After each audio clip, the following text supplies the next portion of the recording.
ప్రసిద్ధ పుణ్యక్షేత్రమైన వేములవాడ రాజరాజేశ్వర స్వామి అనుబంధ భీమేశ్వర స్వామి ఆలయంలో త్యాగరాజ స్వామి ఆరాధనోత్సవాలు ఘనంగా ప్రారంభమయ్యాయి. ఈ సందర్భంగా రాజరాజేశ్వర స్వామి సంస్కృత పాఠశాల కళాశాల విద్యార్థులు నగర సంకీర్తన నిర్వహించారు. స్వస్తి పుణ్యాహవచనం, జ్యోతి ప్రజ్వలన, త్యాగరాజ స్వామి జీవిత విశేషాలు, పంచరత్న గానం, భజన కార్యక్రమాలు జరిగాయి. ఆలయ ఈవో రమాదేవి మాట్లాడారు. ఉత్సవాలను విజయవంతంగా నిర్వహించేందుకు అన్ని ఏర్పాట్లు చేశామని తెలిపారు. ఈ నెల 12 వరకు శాస్త్రీయ సంగీతం, నాట్య, సోలో, హరికథ, నృత్య నాటకాలు, ఉపన్యాసాలు తదితర సాంస్కృతిక కార్యక్రమాలు నిర్వహించనున్నట్టు తెలిపారు.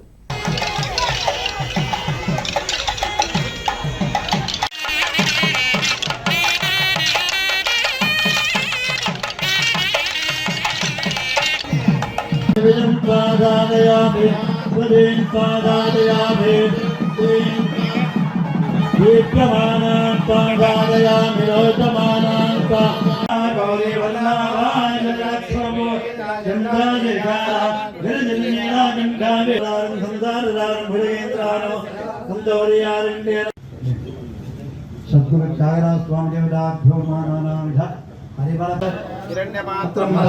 ఆ భగవంతుణ్ణి ఆరాధన చేస్తే ఆనందపడతాడట. సామము అనేటువంటి వేదానాం సామవేదస్మి అని భగవద్గీతలో కృష్ణ పరమాత్మ బోధించినాడు. ఆ సంగీతంలో కూడా నాదోపాసన ముఖ్యమైనటువంటి ధర్మాన్ని, తద్వారా భగవంతుని చేరవచ్చని, మోక్షప్రాప్తిని కలిగించవచ్చని అతను చెప్పినాడు.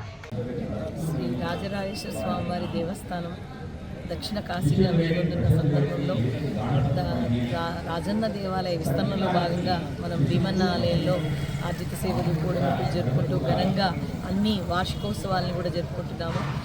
మన శ్రీ సద్గురు త్యాగరాజ స్వామివారి 72వ వార్షికోత్సవం సందర్భంగా మనం 5 రోజుల ఉత్సవాన్ని 12వ తారీఖు సోమవారం వరకు కూడా ఈ రోజు నుంచి ప్రారంభించి జరుపుకుంటూ ఉన్నాము. దీనికి సంబంధించినటువంటిది మనందరికీ తెలుసు. ఇక్కడ సంగీత కళాకారులు కూడా పెద్దపీట వేయడం జరుగుతుంది ఎక్కడైనా కూడా. అలాగే మనకు ఇక్కడ జరిగేటువంటి 5 రోజుల కార్యక్రమానికి కూడా ఒక కమిటీ వేసుకొని దాని ద్వారా సంగీత మరియు ఈ హరికథ కానీ, కాలక్షేపం కానీ, ఇక్కడికి హరికథ, కాలక్షేపం కానీ ఇవన్నీ కార్యక్రమాలను పెద్ద ఎత్తున 5 రోజులు జరుపుకోవాలనే ఉద్దేశంతో మనం ఇక్కడ వేదికను ఏర్పాటు చేసుకోవడం జరిగింది. ఈ వేదికను అనుసరించి ఈరోజు ఉదయాన్నే మనం అన్ని పూజలు జరుపుకొని, అలాగే అక్కడ నుంచి నగర సంకీర్తన మనం 7:30-8 ప్రాంతంలో నగర సంకీర్తన చేసుకుంటూ త్యాగరాజ ఉత్సవాలను జరుపుకునే సందర్భంలో జ్యోతి ప్రజ్వలన చేయడం జరిగింది.